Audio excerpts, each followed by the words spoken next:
I want to talk about interviewing because that's mostly what I know about. A lot of interviewing comes down to finding a common ground between you and the interviewer. So you have to do your research. You have to know what the position is. You have to know what the company does.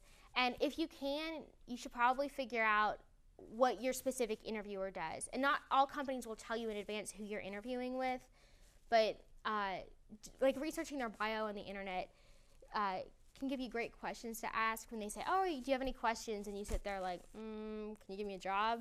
But, you know, it helps to know not only what the company does, but where you would fit into that. And going back to what I said about building your reputation and trying to direct your experience to where you want to be eventually, it's good to tailor that to who you're interviewing with, because I've gone into a lot of interviews and I sit down and they're like, oh, why would you want to work for firm A? I said, oh, I want to do patent work and I know that you're located in the Research Triangle in North Carolina and there's a lot of work there. And the interviewer goes, we don't do any patent work in North Carolina. That's only in our DC office. And I said, oh. And he said, I mean, we can pass. I said, I actually, this was probably one of my worst interviews. I said, do you want me to just go? And he said, because it's a 15-minute interview. And he said, no, I'll pass along your information to the DC office. I didn't hear anything. So anyway, it all goes to show, like, know who you're talking to, because even though you're selling yourself and you have to know if your client's interested or not. And on that same token, there's a lot of different companies that you can work for. And in your interview, say, oh, I want to work for a small company, you know, located in Huntsville, or I want to work for a large company that focuses on DoD contracts. You have to know what you're selling, because if you end up selling the wrong thing, it's going to be really awkward.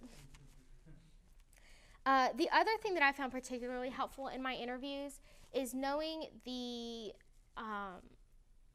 current issues that are particularly relevant to that company.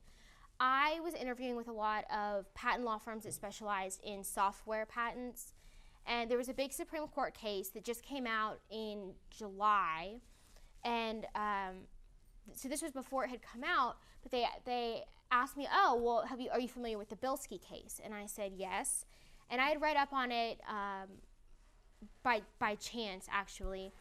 And they quizzed me on this case. So if you go in there and you actually know what current issues are affecting your company, that's going to impress them a lot. And going back to knowing the interviewer, the person that you're talking to, don't stalk them. Do not bring up weird facts that you know about them, because you will find weird stuff on the internet. And don't regurgitate their bio to them either, because that's just creepy. But I did interview with an attorney who was the founding partner of his law firm. And it was a small law firm that just specialized in patent work for software and electronics, which is a really narrow niche. And so when he asked me, oh, do you have any questions? I said, well, I see that you specialize in this really unique area.